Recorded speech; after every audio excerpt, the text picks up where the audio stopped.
চুবুৰীয়া ৰাজ্যৰ হাতত কিয় বাৰেপতি অসমীয়াই প্ৰহিত হ'বলগীয়া হয় বা নিগ্ৰহৰ ঘটনা কিয় বাৰেপতি অসমীয়াৰ লগতে হয় সেয়া লাগিলে অৰুণাচলীয়ে অসমীয়াক আক্ৰমণ কৰাই হওক বা নাগালেণ্ডৰ যি সীমান্তৱৰ্তী অঞ্চল তাত অসমীয়াক আক্ৰমণৰ ঘটনাই হওক বা শেহতীয়াকৈ শ্বিলঙত যি বাছি খাচী ছাত্ৰ সন্থাৰ এগৰাকী মানে কেইবাজনো দুৰ্বৃত্তই মুখত ক'লা কাপোৰ বান্ধি বা হেলমেট পৰিধান কৰি শিল নিক্ষেপ লগতে বহুকেইগৰাকী লোক আহত হৈছে কণ শিশু আহত হৈছে সেই আক্ৰমণৰ ঘটনাত বহু লোক বৰ্তমানো মেঘালয়ত আবদ্ধ হৈ আছে অসমৰ লোক আৰু লগতে চিকিৎসালয়তো চিকিৎসাধীন হৈ আছে আঘাতপ্ৰাপ্ত লোকসকল কিয় এনেকুৱা ধৰণৰ পৰিস্থিতি বাৰেপতি হৈ থাকে কিয়নো এই প্ৰশ্ন এইভাবে কৰা হৈছে নেডা যি উত্তৰ পূৰ্বাঞ্চলৰ ভিত্তিত গঠন কৰা হৈছিল সেই নেডাৰ আহ্বায়ক কিন্তু অসমৰ মুখ্যমন্ত্ৰী হিমন্ত বিশ্ব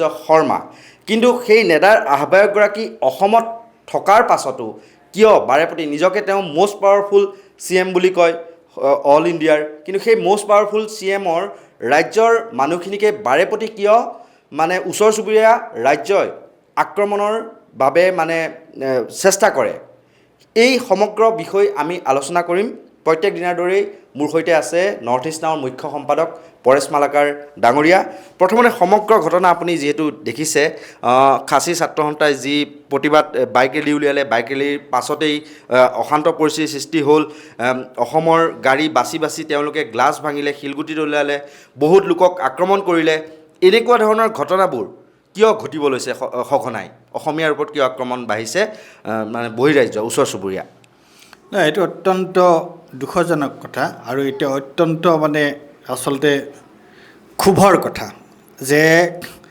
প্ৰায়ে কিয় আমি এই ধৰণৰ যিবোৰ আমাৰ সীমা বিবাদ যিবোৰ হয় তাত এসময়ত এইবোৰ চব অসমৰ ভিতৰুৱা অঞ্চল আছিলে আজি মেঘালয় হওক অৰুণাচল প্ৰদেশ হওক মিজোৰাম হওক নাগালেণ্ড হওক এইবিলাক সকলো অসমৰ ভিতৰত আছিল হয়নে এতিয়া যোৱা সময়ছোৱাত আমি দেখিছোঁ যে সকলোফালে অৰুণাচলত কাজিয়া লাগে শ্বিলঙত বা মেঘালয় বৰ্ডাৰত কাজিয়া লাগে তাৰপিছত নাগালেণ্ডৰ লগত কাজিয়া লাগে মিজোৰামৰ লগত কাজিয়া লাগে কি অৱস্থা হৈছিল আজি কেইবছৰমান আগতে প্ৰশ্নটো হৈছে কি ইয়াত আটাইতকৈ গুৰুত্বপূৰ্ণ প্ৰশ্নটো মই কি বুলি ক'ম যে এই গোটেইকেইখন ৰাজ্যত কাৰ চৰকাৰ আছে তুমি নেডাৰ কথা উল্লেখ কৰিলা কাৰ চৰকাৰ আছে বিজেপি চৰকাৰ আছে যদি বিজেপি চৰকাৰ আছে তেতিয়াহ'লে এই বিজেপিৰ চৰকাৰ থকা ৰাজ্যকেইখনত বিজেপিৰ চৰকাৰ মানে কি একেটা চৰকাৰ নহয় এইটো বিজেপি চৰকাৰ মানে আচলতে একেটা চৰকাৰ কেন্দ্ৰত বিজেপি চৰকাৰ ৰাজ্যসমূহত বিজেপি চৰকাৰ একেটা চৰকাৰ তে একেটা চৰকাৰ থকা সময়ত অসমৰ মানুহৰ ওপৰত এই ধৰণৰ কিয় অত্যাচাৰ চলোৱা হৈছে অসমৰ মানুহে কিয় মাৰ খাই থাকিব লগা হৈছে মই এইটো কথা কেতিয়াও সমৰ্থন নকৰোঁ যে অসম নাগালেণ্ড তোমাৰ অৰুণাচল মই নাগালেণ্ডৰ মানুহো অসমৰ মানুহৰ হাতত মাৰ খোৱাটো নিবিচাৰোঁ আৰু নিশ্চিতৰূপে অসমৰ মানুহ নাগালেণ্ডৰ মানুহৰ হাতত মাৰ খোৱাটো নিবিচাৰোঁ মেঘালয়ৰ মানুহক অসমৰ মানুহে অত্যাচাৰ কৰাটো নিবিচাৰোঁ মেঘালয়ৰ মানুহে অসমৰ মানুহক অত্যাচাৰ কৰাটো নিবিচাৰোঁ ঠিক একেটা কথা অৰুণাচল প্ৰদেশৰ ক্ষেত্ৰত কিন্তু প্ৰশ্নটো হৈছে কিয় এই ধৰণৰ ঘটনা ঘটি আছে কিন্তু আমাৰ কাৰণে এইটো এটা সাঁথৰ নহয় সাঁথৰ কিয় নহয় জানানে যে একেবাৰে একজেক্টলি একে ধৰণৰ ঘটনা আমি দেখিছোঁ ক'ত মণিপুৰত হয়নে মণিপুৰৰ যিখন চৰকাৰ সেই চৰকাৰখন বিজেপিৰ চৰকাৰ তাত কুকি MLAও আছে মেইটে MLAও আছে অথচ তাত কি ধৰণৰ অত্যাচাৰ কি ধৰণৰ ভাতৃঘাতী সংঘৰ্ষ হৈ আছে গতিকে এইবোৰ চৰকাৰৰ অৰ্থটো কি মই সাধাৰণ মানুহক দুখ নিদিওঁ সাধাৰণ মানুহে কোনোবাই যদি আইন হাতত তুলি লৈছে তাক আইনৰ আওতাত ৰাখি তাক শাস্তি দিয়া ব্যৱস্থা এটা থাকিব লাগিবতো সেইটো অসমীয়াই হওক তোমাৰ মেঘালয়ৰ মানুহে হওক যোনেই নহওক কিন্তু এইটো ঘটি আছে কিয় ইয়াৰ কাৰণে কোন ব্যৰ্থ?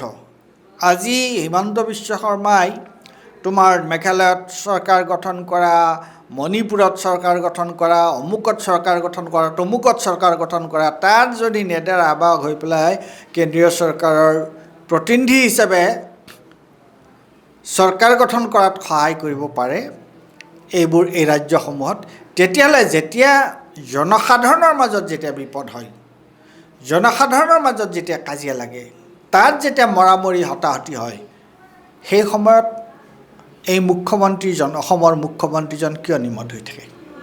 কি কাৰণে নিমাত হৈ থাকে? আৰু সেই কথাটো মুখ খুলি অসমৰ মানুহে কিয় নকয়? আৰু বিজেপিৰ সমৰ্থকসকলে, RSSৰ সমৰ্থকসকলে সেই কথাটো মুখ খুলি কিয় ক'ব নোৱাৰে? সমস্যাটো ক'ত? মই সেইটোৱে বুজি নাপাওঁ, হয় নাই? যে তোমালোকৰ চৰকাৰ, চবতে তোমালোকৰ চৰকাৰ, কেন্দ্ৰত তোমালোকৰ চৰকাৰ, গোটেইকেইখন ৰাজ্যত তোমালোকৰ চৰকাৰ, তেনেহ'লে তোমালোকে এই বিবাদৰ মীমাংসা কিয় কৰিব নোৱাৰা? কি কাৰণে এই বিবাদৰ মীমাংসা কৰিব নোৱাৰা? কি স্বাৰ্থত তোমালোকে এই বিবাদৰ মীমাংসা কৰিব নোৱাৰা? নে ইয়াটোত কিবা উচ্চতাই জোল খোৱাৰ কিবা এটা উচ্চতাই নিজৰ স্বাৰ্থ সিদ্ধি কৰাৰ ষড়যন্ত্ৰ ইয়াতো জড়িত হৈ আছে, যিটো আমি দেখা পাইছোঁ মণিপুৰৰ ক্ষেত্ৰত। গতিকে মই ক'ম যে এইটো এটা অত্যন্ত লজ্জাজনক আৰু অত্যন্ত গৰিহণাজনক কথা যে ইয়াত সাধাৰণ মানুহ এনেকুৱা ধৰণৰ যে মাৰপিট খাই মৰিব লগা হৈছে, এই ধৰণৰ অত্যাচাৰ হৈছে। আৰু বাৰে বাৰে অসমৰ লগত এই মেঘালয়ৰ বিশেষকৈ মানুহ কোনোবা তাত তোমাৰ ভ্ৰমণ কৰিবলৈ গ'লে, তাত টুৰিষ্ট হিচাপে গ'লে অসুবিধা হয়, কিবা হয়, সেইবোৰ কথা দুইখন ৰাজ্যৰ মুখ্যমন্ত্ৰীয়ে বহি সমাধান কৰিব লাগে নহয়, আলোচনাৰ মাধ্যমেৰে। হয়, অসমৰ মানুহে তাত গৈ পেলাই মেঘালয়ত বা মেঘালয়ৰ তাৰ যিবোৰ জেগাবিলাকৰ তাৰ যিটো চেংটিটি, সেইটো যদি নোহোৱা কৰিছে, যোনেই নকৰক, সেইটোও ঠিক কথা নহয়, সেইটোও গুৰুত্বপূৰ্ণ কথা।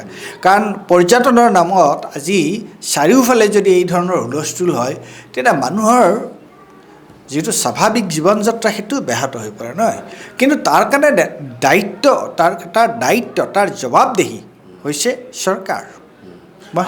আৰু এটা কথা এইখিনিতে, যদিও খাচী ছাত্ৰ সন্থাই এনেকুৱা ধৰণৰ মানে উগ্ৰ মানসিকতা প্ৰদৰ্শন কৰিলে, তাৰ বিপৰীতে কিন্তু কালিৰে পৰা যোৰাবাটত প্ৰতিবাদ কৰি আছে অসম কেব চালক সংস্থাই। আৰু তেওঁলোকে কোনো ধৰণৰ বৰ্তমান সময়লৈকে কোনো ধৰণৰ আইন কিন্তু হাতত তুলি লোৱা নাই, সম্পূৰ্ণ শান্তিপূৰ্ণভাৱে তেওঁলোকে অৱৰোধ কৰিছে আৰু মেঘালয় দিশৰ পৰা বাহন আহিবলৈ দিয়া নাই, কিন্তু সেয়া সম্পূৰ্ণ গণতান্ত্ৰিকভাৱে আমি দেখিবলৈ পাইছোঁ। আৰু এই ক্ষেত্ৰত কিন্তু পেট্ৰলিয়াম যিসমূহ সামগ্ৰী, সেয়াও অনিৰ্দিষ্ট কাললৈ মেঘালয়লৈ সৰবৰাহৰ ক্ষেত্ৰত কিন্তু অসমৰ পৰা মেঘালয় যোৱাৰ ক্ষেত্ৰত মানে তেওঁলোকে নিষেধাজ্ঞা আৰোপ কৰিছে। মানে পেট্ৰলিয়াম সন্থাই নিজে ঘোষণা কৰিছে যে যেতিয়ালৈকে মেঘালয়ৰ পৰিস্থিতি ভাল নহয়, আমি ছাপ্লাই নিদিওঁ।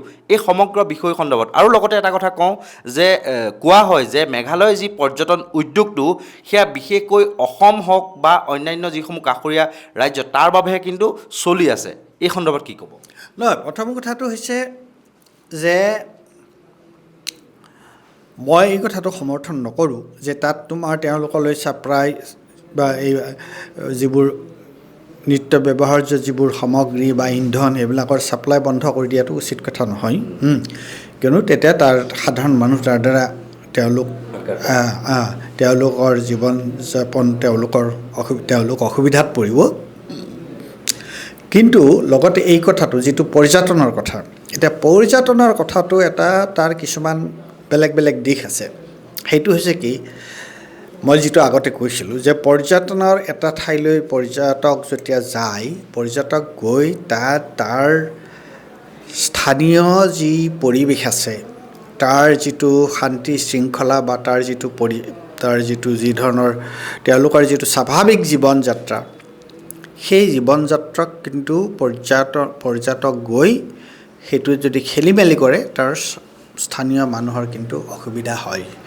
গতিকে এতিয়া দুটা কথা, স্থানীয় মানুহে কিবা সৰু সুৰা দোকান চোকান দি পেলাই তেওঁলোকৰ সুবিধাও হয়, কিন্তু এই এটা এক ধৰণৰ তোমাৰ বাণিজ্যিকতাৰ কাৰণে কমাৰ্চিয়েলাইজেশ্যনৰ কাৰণে যদি সাধাৰণ মানুহৰ জীৱন যাত্ৰা তেওঁলোকৰ যদি ব্যাহত হয়, সেইটো এটা চিন্তাৰ বিষয়।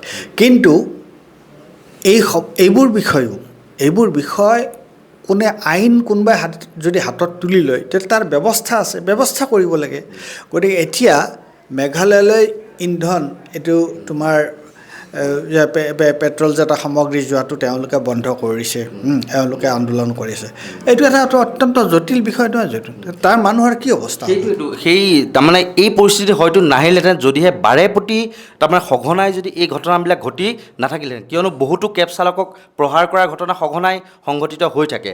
ইয়াৰ এক সমাধানৰ সূত্ৰ বিচাৰি উলিওৱাত নেডাৰ আহ্বায়ক যিটো অসমতেই আছে, এই ক্ষেত্ৰত সম্পূৰ্ণ বিফল হৈছে নেকি? তেওঁ কি ক'ব? মানে এতিয়া চোৱা, প্ৰথম কথাটো হৈছে এতিয়া যদি অসমৰ মানুহৰ মাজত যদি এই ধৰণৰ এটা উগ্ৰতা দেখা দিয়ে, তেতিয়াতো গোটেই উত্তৰ পূৰ্বাঞ্চলৰ যিবোৰ ৰাজ্য আছে সেই ৰাজ্যবিলাকতে ডাঙৰ সমস্যা হ'ব। আজি অৰুণাচলৰ মানুহৰ দিল্লী কেন্দ্ৰৰ লগত আৰু অন্যান্য নৰ্থ ইষ্টৰ অন্যান্য ৰাজ্যৰ মানুহৰ লগত সম্পৰ্কটো কাৰ যোগেদি? অসমৰ যোগেদি, হয় নাই? উত্তৰ পূৰ্বাঞ্চল দুৱাৰমুখ বুলি কোৱা হয়। গতিকে এতিয়া সেই কথাটো প্ৰযোজ্য হ'ব মেঘালয়ৰ লগত, মেঘালয়ৰ ক্ষেত্ৰতো সেইটো প্ৰযোজ্য, সেইটো নাগালেণ্ডৰ ক্ষেত্ৰতো সেইটো প্ৰযোজ্য, মণিপুৰৰ ক্ষেত্ৰতো প্ৰযোজ্য। গতিকে উগ্ৰতা যদি তেনেকুৱা ধৰণৰ উগ্ৰতা অসমৰ মানুহে যদি উগ্ৰতা হয়, তেতিয়াতো গোটেইখন এটা এক ধৰণৰ তোমাৰ অচল অৱস্থাৰ সৃষ্টি হ'ব। গতিকে মই আগতে কোৱা কথাটোকে আকৌ জোৰ দি কৈছোঁ যে এইটোৰ সমাধান কৰিব লাগে, আৰু সমাধান কৰাৰ দায়িত্ব হৈছে কেন্দ্ৰ চৰকাৰ আৰু ৰাজ্য চৰকাৰ। আৰু এইটো কোনো অসুবিধাই হ'ব নালাগে, কেন্দ্ৰত বিজেপি চৰকাৰ, ৰাজ্যতো বিজেপি চৰকাৰ, গোটেইখন ৰাজ্যত। গতিকে কিয় হোৱা নাই? সেইকাৰণে আমি সমস্যাটোৰ কেন্দ্ৰবিন্দুটো আমি তাৰ যিটো আমাৰ ক্ষোভ, সেইটো চৰকাৰৰ বিৰুদ্ধেহে হ'ব লাগে। সেইটো আমি ভাই আমি ইজনে সিজনক, আজি খাচীয়ে অসমীয়াক হাত ভনী বুলি কিন্তু কোৱা হৈছে, খাচীয়ে অসমীয়াই খাচীক, অৰুণাচলীয়ে অসমীয়াক, নাগা আৰু অসমীয়া, এইবোৰ কাজিয়া কৰি থাকে। এইবোৰ আমি সকলো সমানে একেলগে থাকিব লাগিব। এইটোত আমাৰ ecologically we belong to the same geographic location. গতিকে আমাৰ মাজত সহযোগিতাৰ মনোভাৱ থাকিবই লাগিব। আৰু এই ধৰণৰ মানে সাময়িক যিবিলাক ঘটনা ঘটে, আৰু এতিয়াতো অসমৰ ক্ষেত্ৰত সাময়িক নহয়, এইটো হৈয়ে থাকে। গতিকে ইয়াৰ কাৰণে 100% দায়ী হ'ল চৰকাৰ, কেন্দ্ৰীয় আৰু ৰাজ্য চৰকাৰসমূহ। কালি নৰেন্দ্ৰ মোদীক সাক্ষাৎ কৰিছিল, গোলাপ ফুলৰ কুকি দিলে, মুখত এমুকুৰা হাঁহি আমি দেখিবলৈ পালোঁ হিমন্ত বিশ্ব শৰ্মাৰ। কিন্তু তেওঁ এইবিলাক দিশ আলোচনা নকৰিলে বা সেইবিলাক স্থান নাপালে। এই সন্দৰ্ভত কি ক'ব? সেই সন্দৰ্ভত ক'বলগীয়া একোৱেই নাই, কিয়নো সেই সন্দৰ্ভত ক'বলৈ মোৰ একো নাই। এইকাৰণে যে অসমৰ বান সমস্যাই হওক বা উত্তৰ পূৰ্বাঞ্চলৰ অন্যান্য সমস্যাই হওক, যে আমাৰ ইয়াতে অসমীয়া সমস্যাই হওক, আমাৰ ইয়াৰ নেতাবিলাকে তেওঁলোকৰ নিজৰ গাদী বচাবৰ কাৰণে সদায় এই কেন্দ্ৰীয় নেতাবিলাকক তেল মাৰি থাকে। গতিকে তেওঁলোকৰ অসমৰ সমস্যা, নৰ্থ ইষ্টৰ সমস্যা তাত গৈ সজোৰে উত্থাপন কৰাৰ সাহসেই নাই তেওঁলোকৰ। গতিকে সেইটোৱে ক'লোঁ। আৰু নিশ্চয়কৈ যিহেতু কোৱা হয় যে সাত ভনী বুলি কোৱা হয়, বা প্ৰধানমন্ত্ৰী নৰেন্দ্ৰ মোদীয়েও ভাষণত অষ্টলক্ষ্মী বুলি কয়, শেহতীয়াকৈ ছিকিম যিহেতু অন্তৰ্ভুক্ত হৈছে, আৰু এই ক্ষেত্ৰত যি এই 7খন বা 8খন ৰাজ্যৰ মাজৰ সমন্বয় সেই স্থাপন কৰাৰ কিন্তু দায়িত্ব, বা যিবিলাক সমস্যা হৈ আছে সেই সমস্যাবিলাকৰ সমাধানৰ সূত্ৰ উলিওৱাৰ দায়িত্ব কিন্তু কেন্দ্ৰীয় চৰকাৰ বা ৰাজ্য চৰকাৰ।